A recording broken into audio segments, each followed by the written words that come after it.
நிகழ்ச்சிகளில் பிரபலமாகி பின் வெள்ளித்திரையில் காலடி பதித்தவர்தான் மோனிஷா பிளஷி.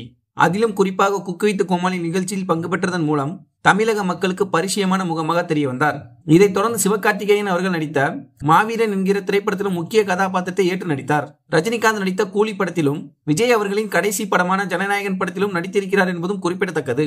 இந்த நிலையில் சன் டிவியில் ஒளிபரப்பாகும் டாப்பு குக்கு டூப்பு குக்கு நிகழ்ச்சிக்காக நடிகை மோனிஷா அபூர்வ சகோதரர் குள்ள கமலஹாசன் போல் பங்கு பெறுவதற்காக மேற்கொண்ட முயற்சிகளை வீடியோவாக வெளியிட்டுள்ளார். மேலும் இந்த வீடியோக்கள் இணையத்தில் தற்போது வேகமாக பரவி வருகிறது.